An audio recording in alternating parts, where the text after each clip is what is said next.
Hello बच्चों, welcome back to my YouTube channel all class update में आप सभी का बहुत बहुत स्वागत है। आशा करती हूँ आप सभी बहुत अच्छे होंगे। आप लोग की पढ़ाई भी बहुत अच्छी चल रही है। तो ये है लेक्चर नंबर 2 किसका, तो डिजिटल एजुकेशन। जो भी सेमेस्टर 1 के स्टूडेंट्स डिजिटल एजुकेशन, जो कि मैं ऑलरेडी एक वीडियो अपलोड कर दी हूँ, तो आप लोग वो जाकर देख लीजिएगा। मैं प्लेलिस्ट बना दी हूँ डिजिटल एजुकेशन और फिर अंडरस्टैंडिंग इंडिया ऐसे करके। तो ये रहा पार्ट 2 डिजिटल एजुकेशन का। तो ये वीडियो को पूरा देखिएगा, वीडियो को स्किप मत कीजिएगा, वीडियो को पूरा देखिए तभी आप लोगों को समझ में भी आएगा। इसलिए तो जो भी नए स्टूडेंट्स हैं चैनल को सब्सक्राइब कर लीजिए और वीडियो को ज्यादा से ज्यादा शेयर कीजिए। तो चलिए देरी ना करते हुए क्वेश्चन की ओर बढ़ते हैं।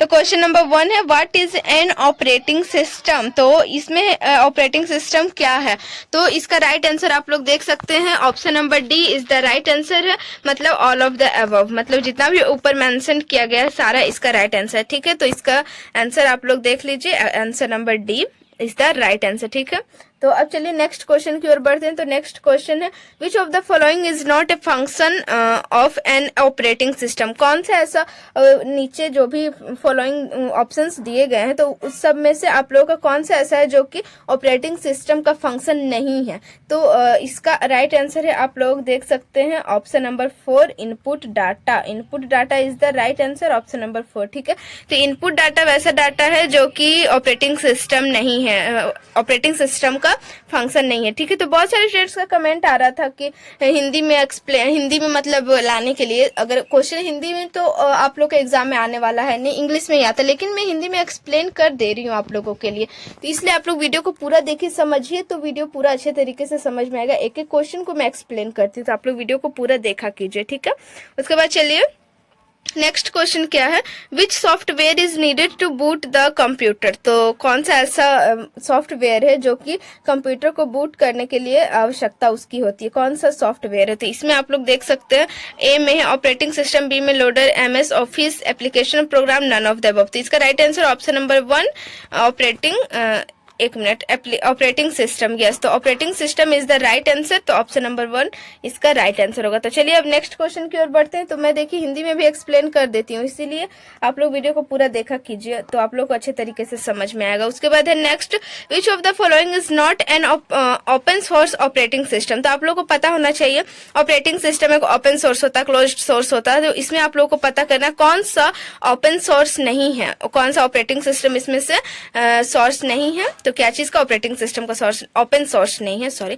तो ओपन सोर्स कौन सा नहीं है, तो विंडोज है, उबुंटू, एंड्रॉइड, लाइनक्स। तो इसका आंसर है विंडोज। विंडोज आप लोगों का ओपन सोर्स ऑपरेटिंग सिस्टम नहीं है, तो इसका option number 1 is the right answer. ठीक है, तो उसके बाद नेक्स्ट क्वेश्चन देख लेती हूँ। तो नेक्स्ट क्वेश्चन है, system software acts as a bridge between the hardware and आप लोगों का फिल इन द ब्लैंक्स आप लोग को करना है सॉफ्टवेयर। तो आप लोग का सिस्टम कौन सा ऐसा, मतलब क्या कौन सा सॉफ्टवेयर एक्ट्स इस टाइप से करता है, मतलब इस टाइप से काम करता है, जो कि पुल बनाने का काम करता है, हार्डवेयर सॉफ्टवेयर और क्या एक चीज है जिसके बीच में, तो वो है आप लोग का एप्लीकेशन। तो हार्डवेयर एंड एप्लीकेशन सॉफ्टवेयर के बीच में, तो इसका राइट आंसर है ऑप्शन नंबर 4, जो कि आप लोगों का राइट आंसर होगा एप्लीकेशन। ठीक है, उसके बाद चलिए नेक्स्ट क्वेश्चन क्या है। नेक्स्ट क्वेश्चन है, Linux is an example of, it is the most important question, जो कि आप लोगों को पता होना चाहिए, वीवीआई क्वेश्चन है, लाइनक्स क्या है, तो ये आप लोगों को पता होना चाहिए। ये एग्जाम में डायरेक्ट क्वेश्चन पूछ लिया जाता है, व्हाट इज मतलब Linux is an example of. ठीक है, तो इसका राइट आंसर आप लोग देख सकते हैं, इसका राइट आंसर है operating system. Operating system Linux क्या है, एक ऑपरेटिंग सिस्टम है, option number D is the right answer. उसके बाद चलिए नेक्स्ट क्वेश्चन क्या है, एग्जाम्पल ऑफ, यहाँ पे मैं कुछ नोट्स टाइप से लिख करके लाई हूँ, आप लोग को क्वेश्चन पूछ लिए जाते हैं ऑपरेटिंग सिस्टम कौन से। तो यहाँ पे देखिए कुछ एग्जाम्पल्स है, इतना एग्जाम्पल आप लोग को ऑपरेटिंग सिस्टम का। ठीक है, आप लोग को क्वेश्चन पूछ लिया जाता है, इनमें से कौन सा ऑपरेटिंग सिस्टम नहीं है, विच of the following is not an operating system example, फिर कौन सा एग्जाम्पल है ऑपरेटिंग सिस्टम का, इस टाइप से आप लोग को क्वेश्चन पूछ लिया जाता है। अगर आप लोग को पूरा थ्योरी टाइप में ये पता होगा कि इतना है आप लोगों को ऑपरेटिंग सिस्टम का एग्जाम्पल, तो आप लोग आसानी से पता कर सकते हैं कि अगर एग्जाम्पल जो ऑप्शंस दिए होंगे उससे आप लोग पता कर सकते हैं कि कौन सा ऑपरेटिंग सिस्टम का एग्जाम्पल है, कौन सा नहीं है। ठीक है, तो आप लोग यहाँ इससे याद जरूर कर लीजिएगा, VVI है। ठीक है, इसे जरूर से जरूर आप लोग याद कर लीजिएगा, तब एग्जाम में आप लोग का जो भी ऑपरेटिंग सिस्टम से रिलेटेड क्वेश्चन होगा तो आप लोग आसानी से उससे कवर आउट कर पाएंगे। ठीक है, तो इतना आप लोग याद कर लीजिएगा। उसके बाद चलिए यहाँ पे देखती हूँ नेक्स्ट क्वेश्चन क्या है। इन ए GUI based operating system the graphical user interface is based on. जो GUI बेस्ड है, GUI एक फंक्शन है, तो इसके बेस्ड में जो ऑपरेटिंग सिस्टम है तो graphical user interface is based on. तो GUI बेस्ड में जो ऑपरेटिंग सिस्टम काम करता है तो उसका जो ग्राफिकल यूजर इंटरफेस, वो ग्राफिकल यूजर इंटरफेस ये किस पे मतलब बेस होता है, ठीक है। तो ये आप लोगों को बताना है, तो इसका देख लेते हैं। ऑप्शन इतने सारे दिए हैं लेकिन इसका राइट आंसर ऑप्शन नंबर 3 है, जो कि मैं बता दूं विंडोज आइकन्स एंड मैनेज, ठीक है, इसका राइट आंसर है। उसके बाद चलिए एक और क्वेश्चन आप लोग देख लीजिए, उसके बाद आंसर आप लोग का ऑप्शन नंबर 3 है, ठीक है। उसके बाद चलिए नेक्स्ट क्वेश्चन है, विच of the following options is not a function of the operating system. इसलिए मैंने आप लोगों को बता दिया था पहले ही कि कौन सा ऑपरेटिंग सिस्टम है, नहीं है तो, लेकिन यहाँ पे फंक्शन पूछा गया, ठीक है। आप लोग को पता होना चाहिए फंक्शन ऑफ ऑपरेटिंग सिस्टम और एक ऑपरेटिंग सिस्टम का एग्जाम्पल, ये दोनों अलग अलग चीज है, ठीक है। ऑपरेटिंग सिस्टम का फंक्शन में आप लोग इसमें से कौन सा नहीं है, ठीक है। तो आप लोग देख सकते हैं डाटाबेस मैनेजमेंट, ये आप लोगों का फंक्शन नहीं है, किसका, ऑपरेटिंग सिस्टम का, ठीक है। फाइल मैनेजमेंट भी है, प्रोसेस मैनेजमेंट भी, मेमोरी मैनेजमेंट भी है, बट डाटाबेस मैनेजमेंट नहीं है, तो ये इसका राइट आंसर होगा, ठीक है। उसके बाद चलिए क्वेश्चन नंबर नेक्स्ट क्या है, which of these is not an operating system. और मैं एक बात बताना चाहती हूँ, अगर आप लोग वीडियोस को पूरा मतलब इतना लॉन्ग वीडियोस अगर होता है आप लोग पूरे नहीं देख पाते, 2 वीडियोस को स्पीड कर लिया कीजिए, 2x या तो 1.5x पे वीडियो को कर लिया कीजिए और वीडियो को पूरा देखा कीजिए, ताकि एक भी क्वेश्चन आप लोगों का मिस ना हो जाए, ठीक है। उसके बाद चलिए ये क्वेश्चन बढ़ते हैं, तो which of these not an operating system. तो इसमें से कौन सा ऑपरेटिंग सिस्टम है, तो जो मैं पहले एक नोट्स टाइप से दिखाई थी आप लोगों को, अगर वो आप लोगों ने अच्छे से पढ़ लिया होगा तो इसका आंसर आप आसानी से दे सकते हैं, नो डाउट, ठीक है। तो आप लोग यहाँ पे देख लीजिए, लेकिन इसका राइट आंसर स्कला है, जो कि ऑप्शन नंबर 2। तो आप लोग वहाँ पे देख सकते हैं एंड्रॉइड है, यूनिक्स भी है, विंडोज भी है, लेकिन स्कला ऑपरेटिंग सिस्टम नहीं है, तो option number 2 is the right answer. चलिए नेक्स्ट क्वेश्चन की ओर बढ़ते, तो which of the following is not application software. कौन सा एप्लीकेशन सॉफ्टवेयर नहीं है, निम्नलिखित में से कौन सा नहीं है। तो इसका राइट आंसर ऑपरेटिंग सिस्टम। तो आप लोगों को पता होना चाहिए ऑपरेटिंग सिस्टम जो है वो आप लोगों का सॉफ्टवेयर एप्लीकेशन नहीं है, ठीक है।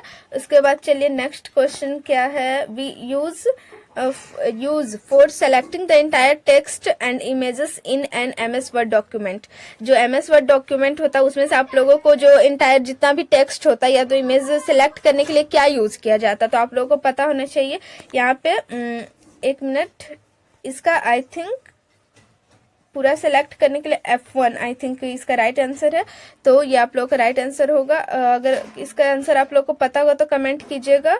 इसका आंसर आई थिंक मैंने यहाँ पे देखा नहीं था, ठीक है, तो आप लोग यहाँ पे कमेंट कीजिएगा अगर इसका आंसर पता होगा, तो वैसे मैं कमेंट्स में इसका आंसर पिन कर दूंगी या कमेंट्स में, ठीक है, तो आप लोग देख लीजिएगा। उसके बाद चलिए क्या है यहाँ पे, which of the following keyboard shortcut is used to switch between open apps in Windows 10। तो विंडोज 10 को ओपन करने के लिए Windows between open apps in, app को ओपन करने के लिए विंडोज 10 में जो कोई ऐप होता है तो उसे ओपन करने के लिए क्या शॉर्टकट की यूज किया जाता है। तो इसका राइट आंसर आप लोग देख लीजिए Alt+Tab, ठीक है, Alt+Tab जो कि ऑप्शन नंबर 3 में है, तो ये आप लोगों का राइट आंसर होगा, ठीक है। इसके लिए भी मैं एक नोट्स टाइप से लेकर के आई हूँ शॉर्टकट कीज का, तो वो आप लोग देख लीजिए, क्योंकि शॉर्टकट कीज से भी बहुत सारे क्वेश्चन डायरेक्ट पूछ लिए जाते हैं, ठीक है। उसके बाद चलिए नेक्स्ट क्वेश्चन है, What happens when you select a column and press Control Shift and plus at the same time in MS Excel। जब एक आप सेम टाइम में CTRL मतलब Control Shift and plus दोनों एक ही साथ में आप प्रेस करते हैं तो आपका क्या होता है, कॉलम में क्या होता है। तो इसका आंसर आप लोग देख लीजिए, इसका आंसर होगा option number 3 is the right answer. A new column is added before the selected column. एक नया कॉलम ऐड हो जाता है, जो भी आप सेलेक्ट कॉलम को जो सेलेक्ट करते हैं तो उसके पहले एक नया कॉलम ऐड हो जाता है, ठीक है। उसके बाद चलिए ये रहा आप लोगों का next question, the shortcut key to print Word document is. तो कोई भी जो वर्ड डॉक्यूमेंट होता है उसे प्रिंट करने के लिए कौन सा शॉर्टकट की यूज किया जाता है। तो आप लोगों को पता होना चाहिए Ctrl+P is the right answer. आप लोगों को ऑप्शन नंबर 3 में है, जो कि Ctrl+P इसका राइट आंसर होगा। उसके बाद चलिए नेक्स्ट क्वेश्चन क्या है, नेक्स्ट क्वेश्चन है आप लोगों का, यहाँ पे क्वेश्चन नहीं है आप लोगों के लिए, मैंने बोला था ना शॉर्टकट की इसका मैं एक साथ लेकर के आऊंगी, तो वही आप लोगों के लिए। तो आप लोग देख लीजिए इसे अच्छे तरीके से, इसे याद कर लीजिएगा, आप लोगों के लिए बहुत बहुत ही यूजफुल होने वाला है ये। इतना याद कर लीजिए, क्योंकि क्वेश्चन तो आप देख ही रहे हैं कि डायरेक्ट पूछ लिया जाता है कि जैसे कॉपी सेलेक्ट करना है या तो उसे पूरा को सिलेक्ट करना है, कट करना है, तो कौन सा मतलब शॉर्टकट की यूज किया जाता है। तो इतना आप लोग जरूर कर लीजिएगा, इससे आप लोगों को आसानी से जो भी शॉर्टकट की से रिलेटेड है वो आप लोग का आसानी से क्वेश्चन सॉल्व हो जाएगा। और भी मैं एक आप लोग वीडियो को पूरा देखिए तो उसके बाद और भी एक है जहाँ पे भी मैं शॉर्टकट की लेकर के आई हूँ, तो वो भी आप लोग देख लीजिएगा। ठीक है, इतना पहले आप लोग याद कर लीजिए, उसके बाद नेक्स्ट में वो भी है आप लोग देखिएगा। तो चलिए उसके बाद नेक्स्ट है, which shortcut key use to open insert hyperlink dialog box in MS Word. Dialog MS Word में जो डायलॉग बॉक्स होता है उसमें इंसर्ट हाइपरलिंक ओपन करने के लिए कौन सा शॉर्टकट की यूज किया जाता है। तो ऑप्शन आप लोग देख लीजिए और आंसर इसका Ctrl+K है। ठीक है, तो आप लोग Ctrl+K को जैसे ही प्रेस करते हैं तो आप लोगों का ओपन हो जाता है क्या, हाइपरलिंक इंसर्ट का मतलब टैब ओपन हो जाता है। ठीक है, उसके बाद चलिए Ctrl+K is the right answer. उसके बाद है नेक्स्ट क्वेश्चन, विच फंक्शन की is used for opening help. Which function की यूज फॉर ओपनिंग हेल्प, कुछ भी ओपन करने के लिए हेल्प ओपनिंग करने के लिए कौन सा फंक्शन की यूज किया जाता है। तो इसका राइट आंसर है, आप लोग देख लीजिए, राइट आंसर है F1। F1 is the right answer है आप लोगों का, जो कि 1 में है F1। ठीक है, उसके बाद चलिए नेक्स्ट क्वेश्चन आप लोग देख सकते हैं। यहाँ पे मैं F1 F2 करके जो भी फंक्शन की है उसका फंक्शन क्या है वो भी मैं यहाँ पे आप लोग के लिए लेकर के आई हूँ, क्योंकि इससे भी डायरेक्ट क्वेश्चन आप लोग के एग्जाम में पूछ लिए जाते हैं, तो ये भी आप लोग याद कर लीजिएगा। ठीक है, क्योंकि मैं जानती हूँ MCQ क्वेश्चन वैसे ही जब तभी बन पाएंगे जब आप लोग का थ्योरी थोड़ा मतलब कवर आउट रहेगा, तभी आप लोग का MCQ क्वेश्चन आसानी से बन सकता है। ठीक है, तो आप लोग यहाँ पे इतना देख लीजिए, आगे भी देखते जाइए। आप लोग कॉपी में इसे नोट डाउन कर लीजिएगा, क्योंकि शॉर्टकट कीज आप लोगों के लिए बहुत ही यूजफुल होने वाला है। ठीक है, तो यहाँ तक आप लोग देख लिए। तो चलिए नेक्स्ट क्वेश्चन फिर देखती हूँ। तो which of the following is shortcut key to open new blank document in MS Word. New blank document मतलब कि नया जो मतलब खाली ब्लैंक डॉक्यूमेंट चाहिए, मतलब ब्लैंक मतलब आप लोग समझ ही सकते हैं प्लेन व्हाइट, वहाँ पे कुछ भी नहीं लिखा, वैसा डॉक्यूमेंट आप लोग को ओपन करना न्यू। तो आप लोगों को MS वर्ड में क्या क्लिक करना होगा, मतलब शॉर्टकट की मतलब क्या यूज करना पड़ेगा, तो आप लोगों का न्यू ब्लैंक खुल जाएगा डॉक्यूमेंट्स। तो ये Ctrl+N मतलब Ctrl+N is the right answer है, जो कि आप लोगों का ऑप्शन नंबर 2 में है। ठीक है, उसके बाद चलिए नेक्स्ट क्वेश्चन की ओर बढ़ते हैं। तो नेक्स्ट क्वेश्चन यहाँ पे क्वेश्चन नहीं है, यहाँ पे भी नोट्स करके मैं लेकर आई। तो यहाँ पे शॉर्टकट कीज यहाँ पे भी मैंने बोला था आप लोग के लिए शॉर्टकट कीज यहाँ पे भी है, तो आप लोग ये भी देख लीजिए। इतना और भी आप लोग याद कर लीजिएगा, तब इतना जितना मैं दिखा रही हूँ ना आप लोगों को उतना कर लीजिएगा अगर, तो आप लोगों के लिए आसानी से क्वेश्चन सॉल्व हो जाएंगे। एग्जाम में कोई भी क्वेश्चन आप लोग छोड़ नहीं पाएंगे शॉर्टकट कीज से रिलेटेड। ठीक है, तो यहाँ तक आप लोग पूरा देख लीजिए, आप लोग कॉपी में नोट डाउन करते जाइएगा। ठीक है, आप लोग कर लिए होंगे आशा करती हूँ। यहाँ तक भी देखिए और भी है, इतना जान बूझ कर मैं इतना लेकर के आई हूँ, ताकि आप लोगों के लिए अगर इतना रहेगा तो इसमें से कुछ भी एक क्वेश्चन भी अगर उठा के देता है एग्जाम में तो आप लोग का आसानी से उसे कर पाएंगे। ठीक है, तो इसलिए आप लोग पूरा इसे याद कर लीजिएगा। ठीक है, एक भी क्वेश्चन आप लोगों का मिस नहीं होगा, जितना मैं पढ़ा रही हूँ अगर उतना आप लोग कर लेते हैं तो। अब इसके बाद नेक्स्ट क्वेश्चन आता है आप लोगों का, what is the keyboard command to delete ledger created in Tally. Tally में जो डिलीट करना रहता है लेजर, उसमें कीबोर्ड क्या मतलब कौन सा मतलब शॉर्टकट की यूज किया जाता है कमांड करने के लिए।